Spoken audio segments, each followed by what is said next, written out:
Good evening. Welcome back, everyone, to our study on the Gospel of Mark. We are in our 6th lesson, and we're finishing chapter 8 today. So for the last few lessons, we've been studying Mark by sections. These sections where Mark will start and end with kind of a bracketing element. And then, sometimes there are longer passages in between. And so we've been taking those whole sections. And so it has felt like a lot of material to cover for each of those lessons. This next section, it's not that it's longer, it's basically the end of 8 and 9 and 10, but it's really dense. And so what we're going to do is slow down and take this section bit by bit so that we don't have to skip any. Last week we were like, hey, wait, we flew by the Syrophoenician woman asking for dog crumbs, so instead of doing that with this section, what we're going to do is just take it bit by bit. So this is the slowdown. We're about halfway through Mark. The first half of Mark has been kind of all of a piece as far as its themes and purposes go. What have you noticed in the first half of Mark? What would be the defining things that are going on in the first half?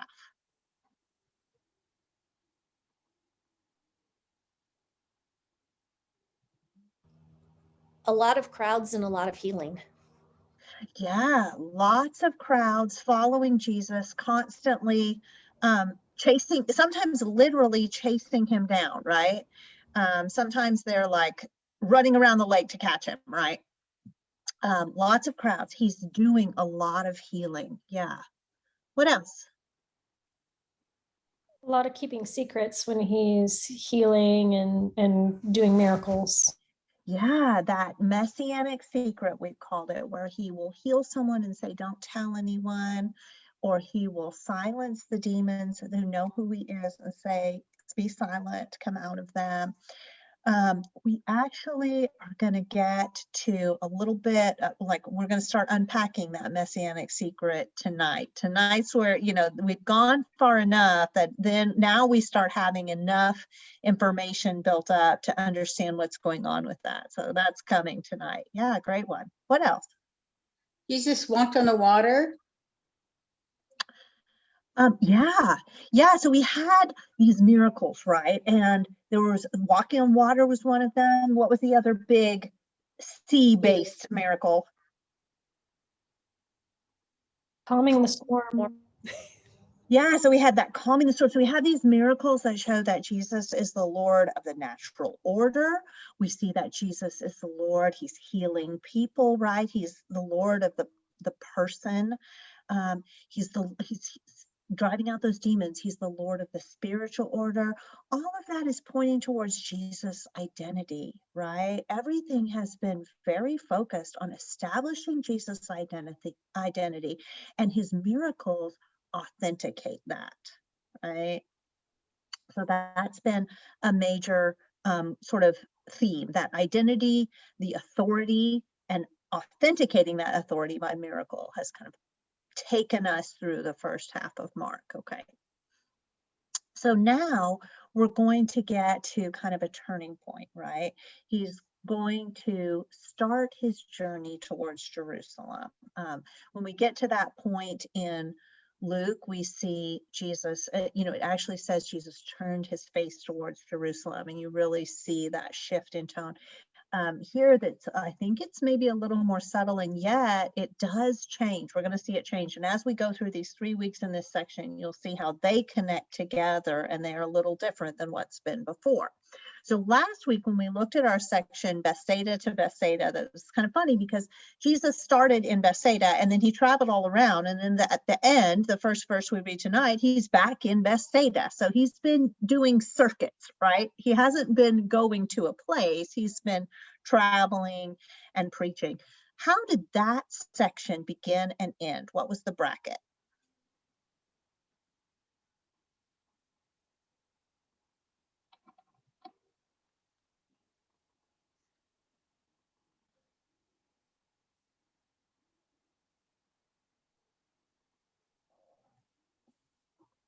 So the last half, the second part of the bracket is in the beginning of chapter 8. What did Jesus do there? He's feeding people with fish. Well, minimum amounts of food, really. Right? The multiplying of food and the feeding of the thousands. Right, exactly. Hold on a second. I am going to send my sons a link to get on their youth group that they're already supposed to be on. Okay, now that I've done that, I'm turning off that phone. Yeah, so the feeding of the 4,000 was at the end, and then the feeding of the 5,000 was at the beginning, that multiplication of food, and we saw Jesus' identity as the God who provides, right? In both of those sections, right after, he gives some commentary on the disciples. Look at this right before the section we start tonight. So 8:14 through 21, he says he starts trying to teach them, and they say, he's saying that because we forgot to bring bread, right? He says, beware of the yeast of the Pharisees, and he says, it's because we forgot to bring bread. And Jesus says to them, what are you talking about, bread? Do you still not see or understand? Are your hearts hardened? Do you have eyes but fail to see? Do you have ears but fail to hear? Don't you remember? And he like quizzes them. How many loaves did I start with? And how many pieces did we pick up? How many loaves? And then the second time, how many loaves did we start with? How many pieces do we pick up? And he says, verse 21, do you still not understand, right? We get a mark of the disciples not understanding after both of those miracles. And so we're left like, what exactly did they not understand? What should they have understood from those miracles?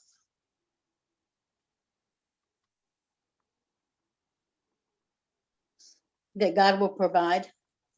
Yeah, Jesus is the God who provides. That, you know, that name of God in the Old Testament we usually hear is Jehovah Jireh. Yahweh Yireh is the way to say it, closer to the Hebrew. God provides, and Jesus is God. Yeah, what else?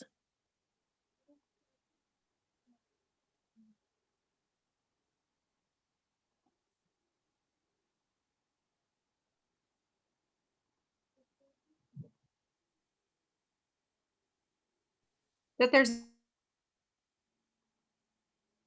a bigger picture happening here, like it's Okay. living moment to moment and event to event.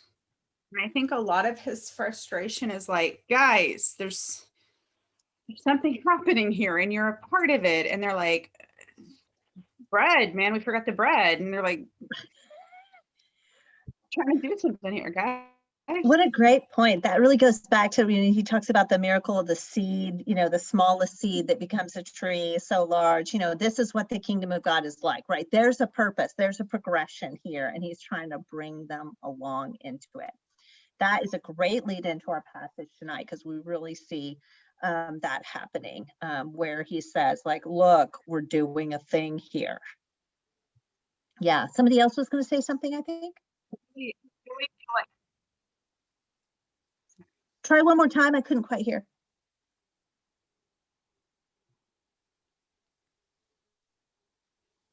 Gretchen, weren't you going to say something else? Okay, yeah, I was just, come on, guys. Okay, and that Jesus sighed deeply part of last week, I feel like that comes up a lot. Yeah, that signed deeply in his spirit. Is that what it said? I can't remember. Yeah, look up to heaven and with a deep sigh. Yeah. So that like idea of the disciples' lack of understanding is kind of like the launching pad for the next section. Okay, so someone read 8:22 through 26. I'll read. Thank you.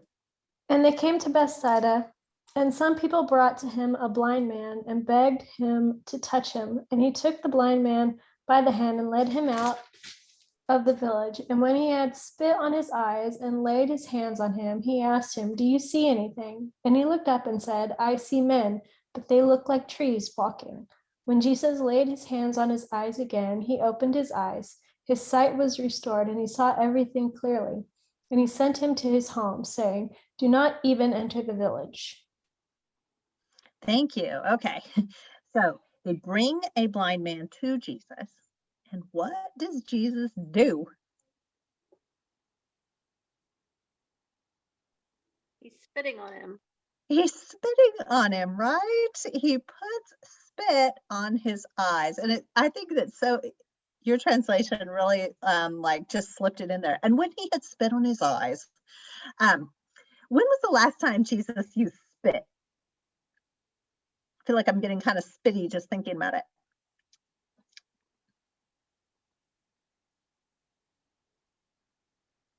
Go back to Mark 7, so just a chapter before, 31 through 37, and look at that passage. What did Jesus do there? Made the mud. Exactly. He used spit to make the mud and put it on the man. Let's see, where is this? The man's tongue, right? Yeah, he put his, oh, here it is. That is not pandemic approved. And touch the man's tongue, right? Weirdness, right? So there's this very like physical involvement of Jesus, right? This is like the down and dirty. This is like the toe-to-toe kind of situation, right, with Jesus. Remember when we first met the crowds and those that had diseases were pressing forward to touch him? And we talked about how, intimate and physical and not like not hygienic, but like not just, there's no separation, there's no sterility to it, right? And so we have that again. Here is Jesus again. He's spitting, he's putting it on the man's eyes. And I think these two miracles are supposed to be connected. There's just so many little elements that are same. Like if we look at this one, both times the people bring the person in need of healing to Jesus. Both times they begged him to place his hand on the man, or they begged Jesus to touch him, right? In both times, the friends that bring him beg Jesus to touch the person, and then Jesus uses his own spit, which I guess, if just the hem of his garment can heal, then what miraculous things can his spit do? So we talked, they look like trees. well, okay, they look like trees. We are going to talk about that because that is it's sort of a unique little interesting and surprising element of this, right? So before we get to that, let's look at this tie between these two. We talked about how the last miracle about the mute man or the speech impaired man, it uses an unusual word that echoes Isaiah 35, where it talks about the Messiah coming and what he will bring. I'm going to read that 35, 5-6 for you again.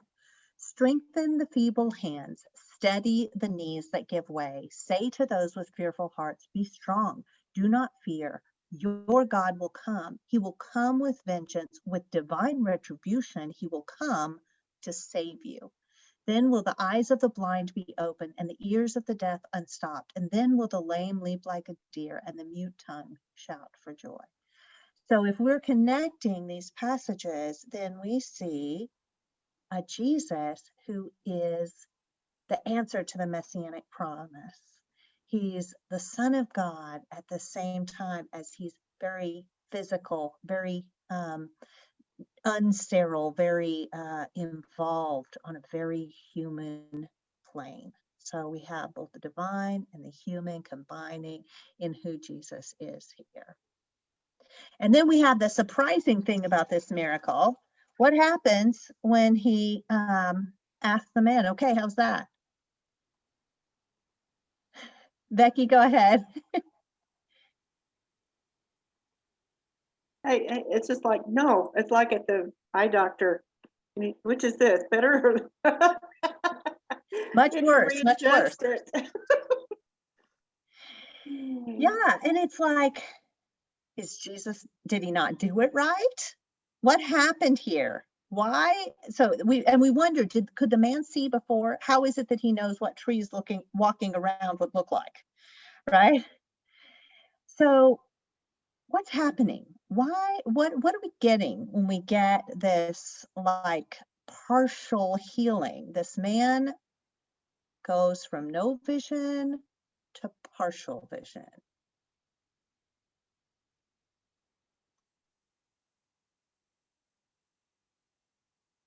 I guess it could be representative of the Jews were getting half the message and not the full one. I think so. And even the disciples specifically, right? Because this is kind of in between these sections where like they see, but they don't really see.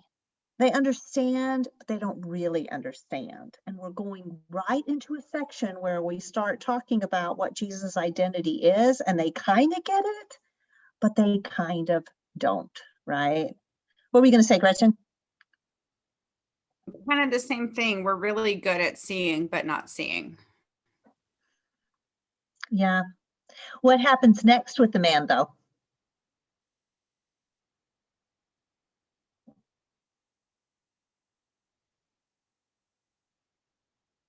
He's healed, and Jesus tells him, don't even go to the village. Yeah, so Jesus does it again, right? We have this idea like Jesus, he sticks with it. He continues to help the man until he can fully see. I think we have a little sort of symbolic representation of what's going on over the course of Matthew, over the course of the book of Mark, where they don't see, but they will. They're going to. We can stick with it, and it is that the vision for those who are willing to keep pursuing those ears to hear and those eyes to see, they're going to see. It's going to happen. Yeah. So then he tells him, don't even go into the village. I think that's part of our messianic secret again, right? So he's not supposed to tell anyone. Don't go off announcing it. And then Jesus and his disciples go on to some other villages. Let's read 27 through 38, please.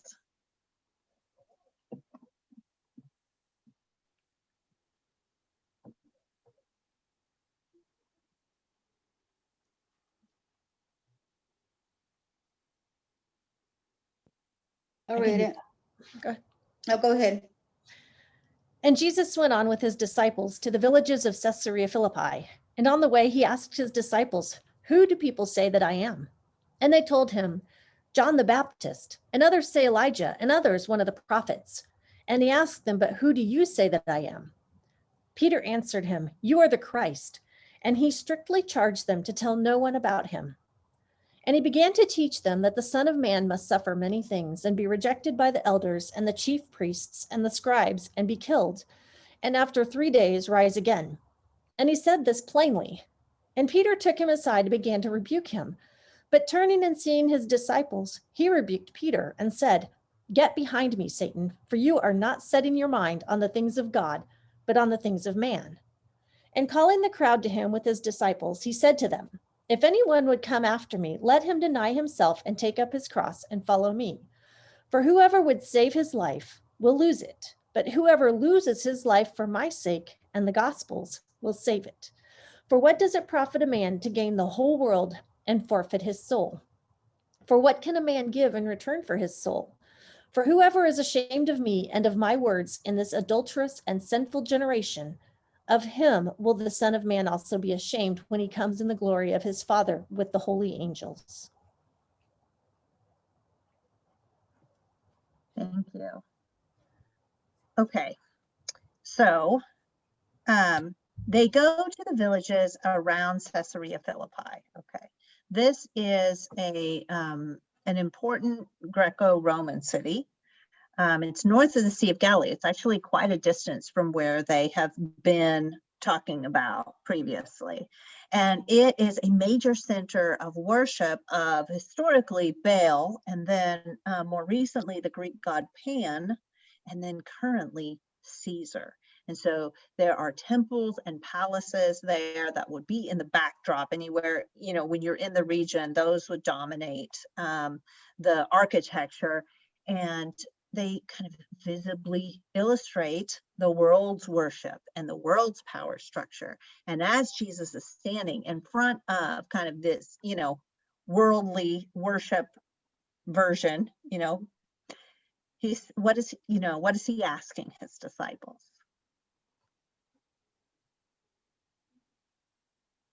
He's asking who they think he is. Yeah. And he first asks what variation on it? Who do people say I am? Who do people, right? So we have heard this list before, right? Remember when we heard about Herod being nervous about Jesus? This is back in chapter 6, verse 14.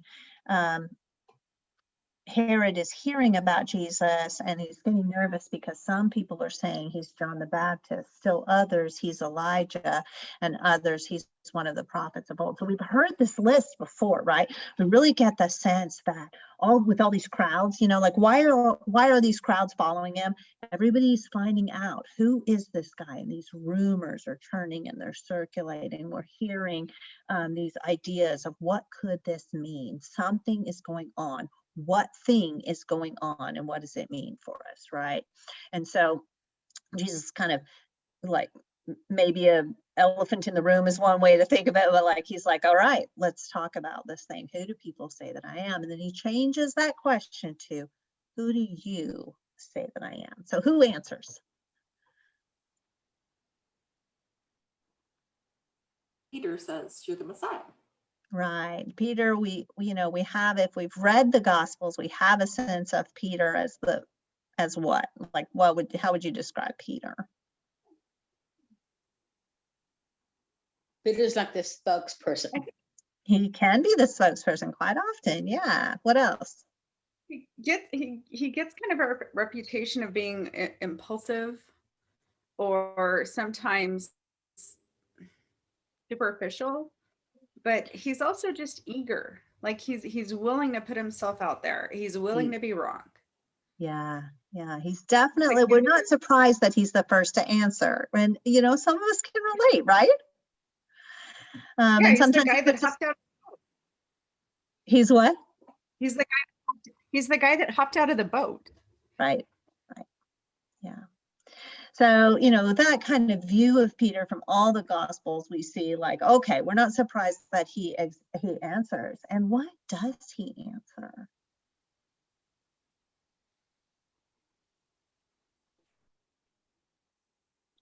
Say again, Becky. I don't know if you were muted, but I couldn't hear you. Don't tell anybody. Okay, so Peter makes this confession, right?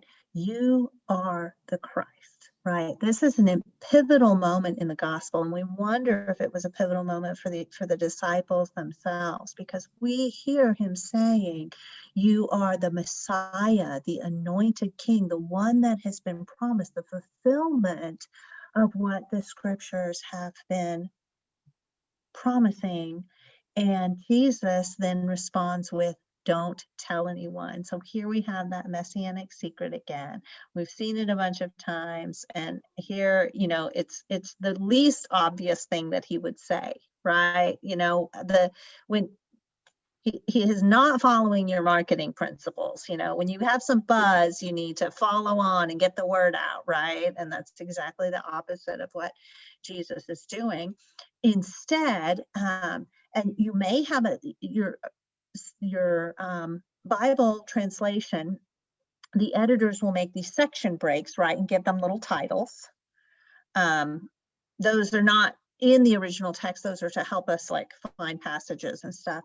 So you may have a section break, but I think these are really meant to be read together, right? Because he warns them not to tell anyone, and he then began to teach them. Okay, this teaching follows directly with the warning. These go together, right? There's no reason, there's no like, and then they went somewhere else, or and he was done, and then the next day, or like this really goes right together. So he then begins to teach them. And what does he teach them?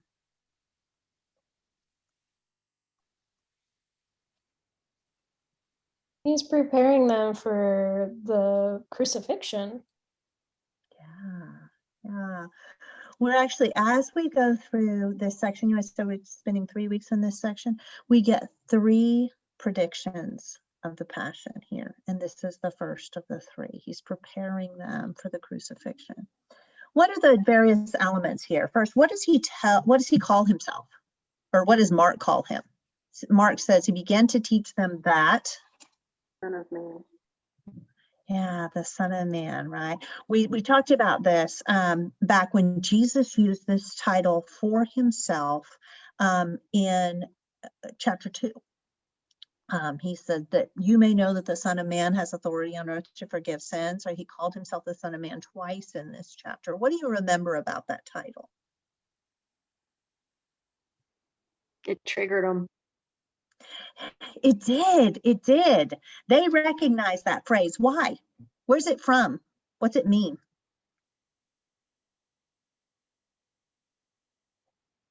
I forget who the prophet was, but it was basically the Son of Man is Elijah. He's the coming king. Okay, so this is a passage out of Daniel, I think you're thinking of. And so this is, turn over to Daniel 7, verse 13.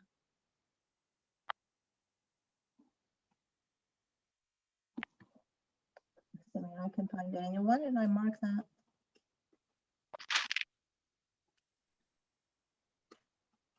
There we go. Okay, so Daniel, this is apocalyptic literature. It's weird. It's not like, it's different than our narrative or prophetic literature. There's a lot of symbolism in it. And if you look starting in verse 7, you see that he's having these visions at night, and there are all these beasts, right? In my vision at night, there was another beast. And so these beasts are representing all these kingdoms of the earth, these subsequent kingdoms that then fall. And at the end of this time, verse 13, in my vision at night, I've looked, and there before me was one like a son of man, coming with the clouds of heaven. And he approached the Ancient of Days and was led into his presence. He was given authority, glory, and sovereign power. All peoples, nations, and men of every language worshiped him. His dominion is an everlasting dominion that will not pass away, and his kingdom is one that will never be destroyed. Okay, how would you describe that passage? What is that passage like?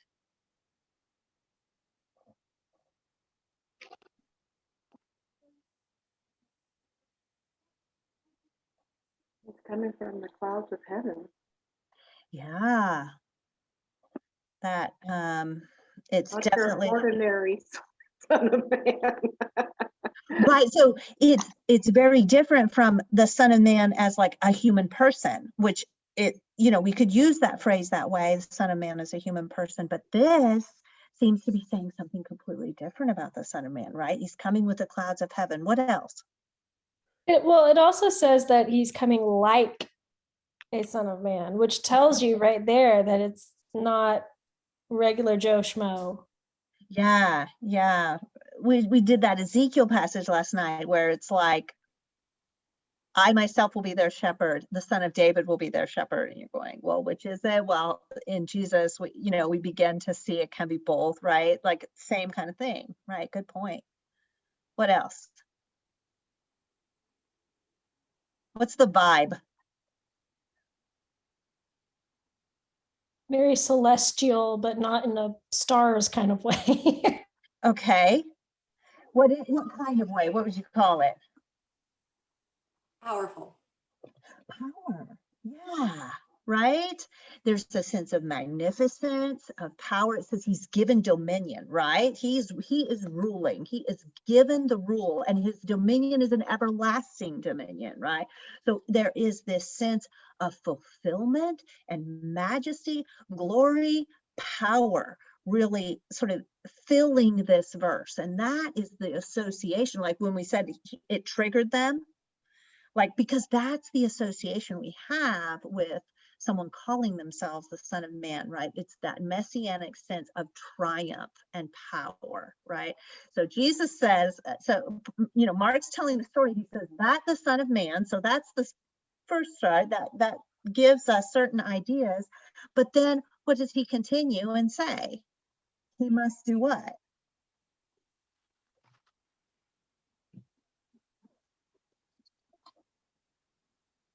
They were back in Mark in verse 31, 8:31.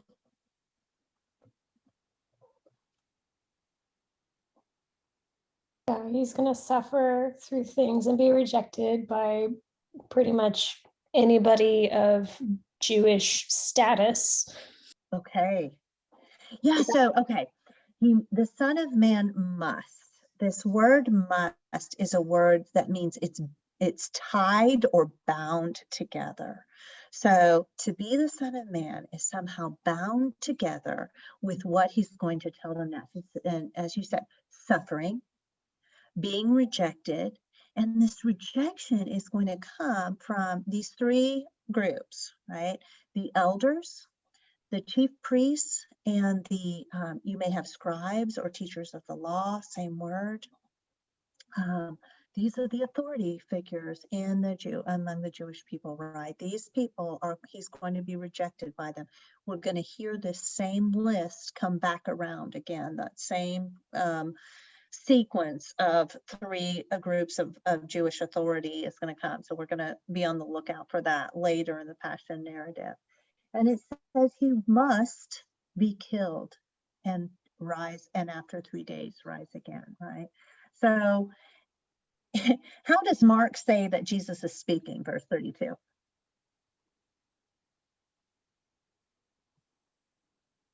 He's speaking plainly. Right, he's not being figurative. He's telling it straight out, but it's also a strange juxtaposition, right? Because he has just said the Son of Man. Well, the Son of Man comes in the clouds. He comes in triumph. He's given a throne of dominion. And Jesus pairs this with suffering and death, right? So even though he is speaking plainly, this is not entirely plain to the disciples, is it? Right? In fact, what does Peter do? How does Peter respond? Calls him out. Yeah.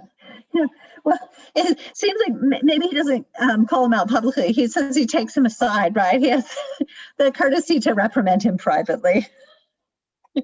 But he does, in fact, reprimand him.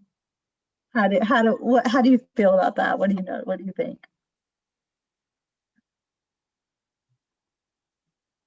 I wouldn't want to say Satan.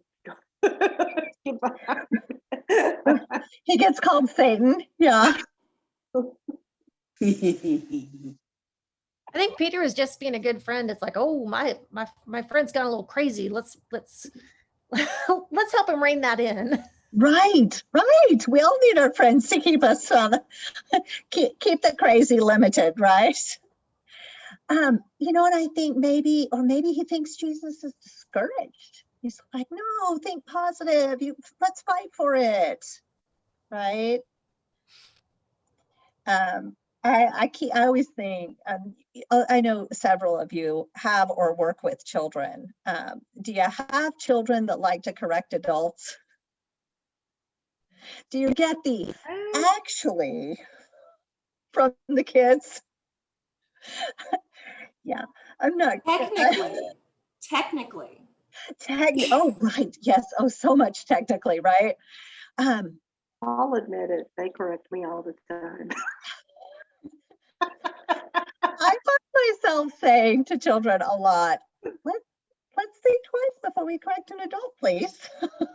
And I feel like that about Peter here, right? He has kind of stepped in it. He's kind of done actually, Jesus, we could fight for you and it'll be just fine. Like, I think he's done the correcting an adult, that we see that in children. We have a sense of course, this happens because they are children and there's immaturity.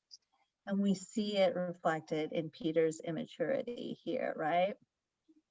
Thoughts? I saw It's so foreign to him, I think. It's so foreign to him. That's not what we expected you to do, Right. I like it where it also says, you're not setting your mind on God's interest, but on man's interest. Yes, right. And it's foreign to us too. Like, Jesus has said something that does not go together in a human way of thinking, right? He takes this moment and he expands his audience, right? He calls the crowds to him and he continues to teach the disciples and the crowds together. And he starts talking to them about how things work in the way of God that is different than in the way of man. The things, having in mind the things of God, not the things of man, right? So what does he tell them? How does it work when you're in the way of the things of God? Verse 34 and through 38.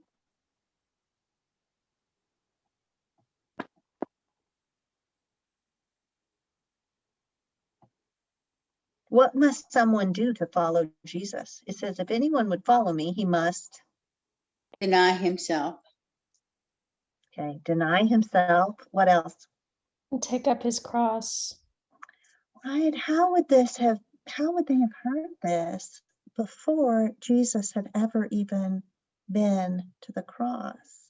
The cross is an instrument of torture and death used as a form of oppression by this occupying military.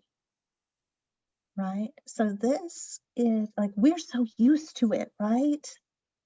But this is a hard teaching. Take up your cross, this instrument of cruelty, like pushed on us by the Romans, right? A hard teaching. And not where they thought Jesus was heading with any of this. They had a very, however they pictured the destination here, it was not the cross. Couldn't have been, right? We wouldn't have thought, we wouldn't have known it. No. I mean, I don't think I know it even, like, in my own life, and when things go the way that they're, everything's backwards. It's an upside down world in the kingdom of God, isn't it? Jesus goes on to say that, because whoever wants to save his life will lose it, and whoever loses his life for me and for the gospel will save it. He says everything is backwards from the way that you're thinking when you think in the way of God, right? This is when Paul goes back and says, do not be conformed any longer to the pattern of this world, but be transformed by the renewing of your mind. Like, it takes a transformation of the mind for us to think this way. It's so backwards, isn't it? We're very used to thinking in the way of the world that strong is good and weak is bad, winning is good and losing is bad. And he says the very opposite. So it's no surprise that the disciples have a hard time getting there, right? Do you think they wonder, like, I look at this and I think, what if someone said to me, grab your electric chair and let's go? It's like, wait, am I going to use the electric chair? Am I going to sit in the electric chair? What's going on? Which way is this going to go? We're going to use the electric chair on. Right. It's not me, and it's definitely not him. Well, and if it's grab it and go, it's me. Whoever's going to grab it, it's because carrying your cross was a precursor to being hung on it. You know, that was part of the torture, right? So it's very, you know, it may be, and you know, keep in mind, there's definitely like an entire people group is being oppressed. So it may be a little bit more like grab your hangman's noose and let's go. You know, this is really rough. It's not surprising that they don't get it. And he ends with, if anyone is ashamed of me and my words in this adulterous and sinful generation, the Son of Man will be ashamed of him when he comes in his Father's glory with the holy angels. Okay, so Jesus knows what Son of Man means, right? We see the glory of the holy, like he's not reinterpreting it to mean something different. It still means the Father's glory with the holy angels. It still means that. But he says, if anyone is ashamed of me, and this is following his rebuke of Peter. I think it's in parallel to his rebuke of Peter. What does it mean to be ashamed of me and my words?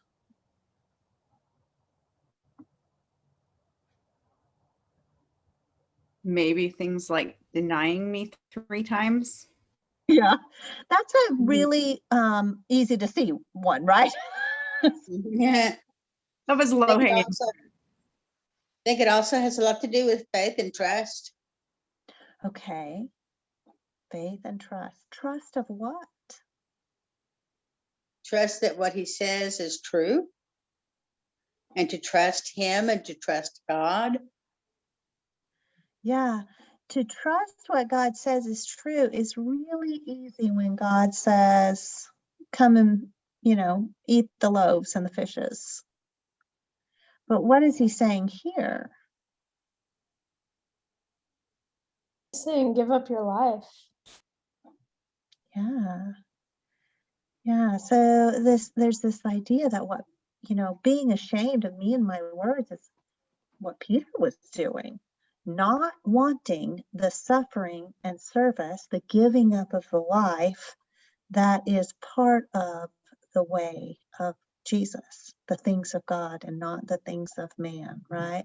We're used to the idea of being ashamed of Jesus being like, no, I'm not a Christian. That's for losers, right? Okay, that's obvious, right?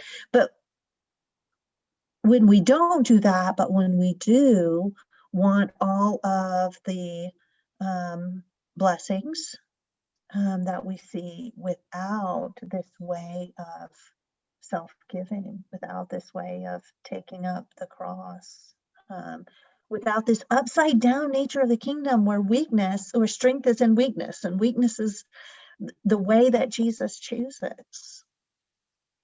Yeah, it's very reversed. And so we, you know, through this combination gives us the information that we need to start unpacking the messianic secret, right? We're finally there.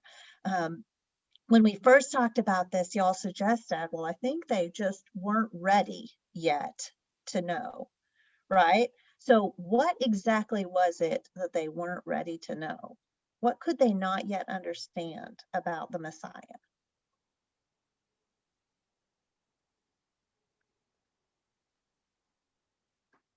That he's God, essentially, and that he's going to be weak. Yeah, the whole package, right? So messiahship contains suffering and death, right? They're watching him go along and they're seeing the healing, the authority, he's sticking it to the chief priest sometimes, right? He's got the would he come back occasionally where they don't want him to do things and he says, I've got the authority to do it and I can prove it, right? They're seeing all that, but until they begin to learn that messiahship contains suffering, it includes the way of the cross, they're not ready to start spreading the news that he is the Messiah, right?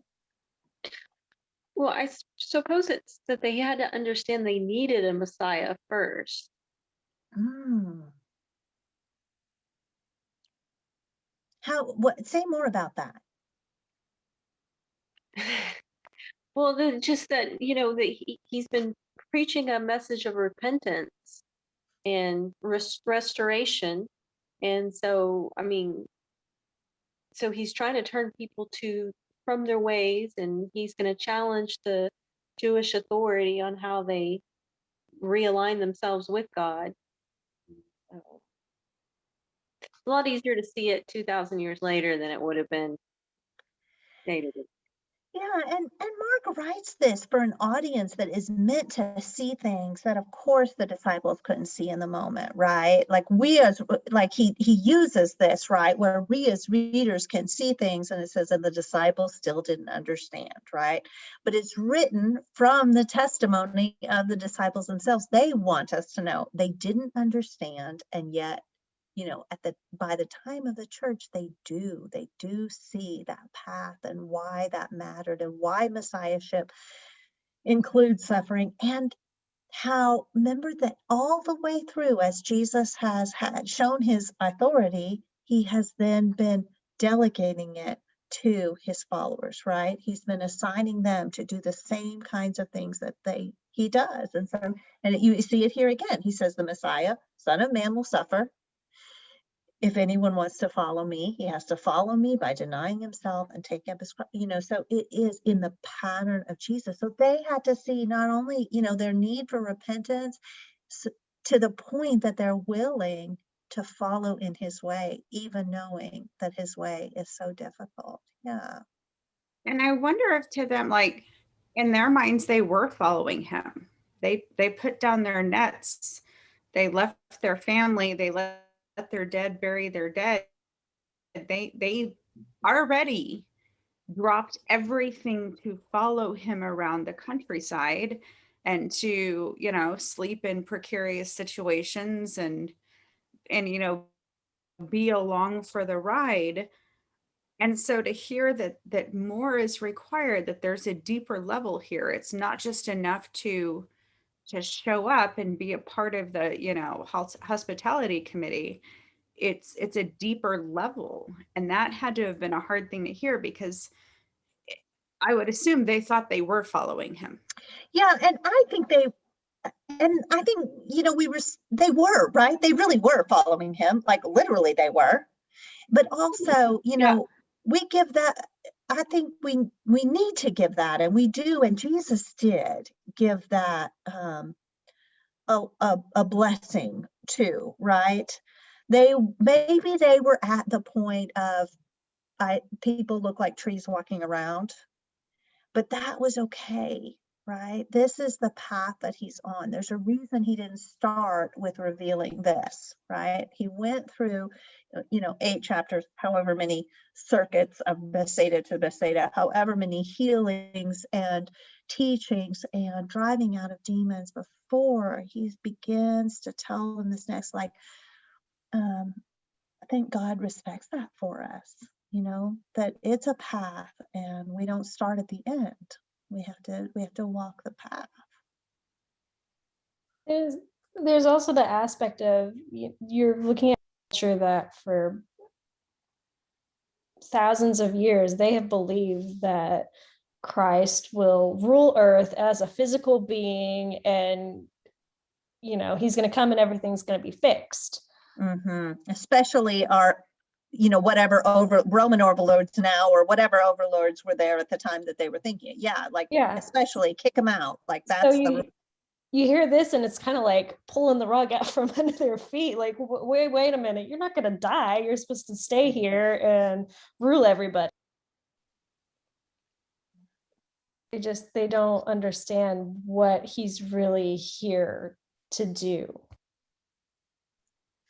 And I think that's the whole part of the whole story of the Gospels is that journey, right? The journey to understanding. Like there's a reason it takes transforming of the mind, is because it's not easy. It's not easy to look at suffering and see the way of Jesus, right? And we sometimes we try and then we get it all wrong, where we go like, oh, this suffering is so good for us. And you're like, sounds like you're not the one suffering, right? Like Jesus always had compassion, right? He didn't, there's no empty platitudes. There's no like,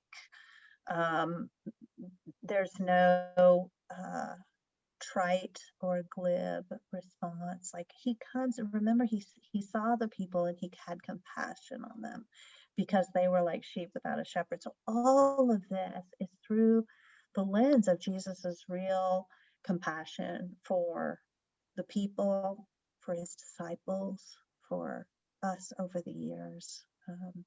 That love, that great love that he has for us. I think it's kind of interesting because in the Old Testament, it did predict all this was going to happen, but yet they still did not understand. Right. And I think, it wasn't real easy to see. I mean, even now you go like, okay, wait, how did that part work? Right? There's a level of mystery, isn't there? You know, And like Jesus points to Isaiah, that as he's teaching. He said, you don't know how it, that you don't know how it grows, right? it's like in Isaiah, it predicts Jesus's death on the cross. Yeah, it just doesn't quite spell it out so clearly though. Right? There's a mystery, and we live kind of in that mystery, right? Where we see some things so clearly. In hindsight, we will look back, and yet we have some descriptions of Jesus coming again, and yet there are a few things we can say about them for certain.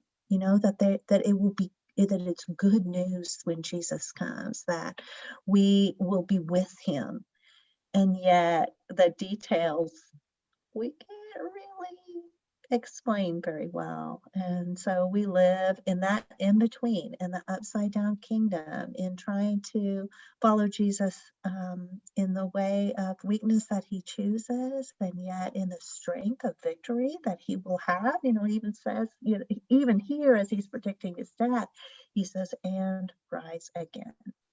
And so all of that is contained in this whole, progression through this time. Next week, we're going to do chapter 9.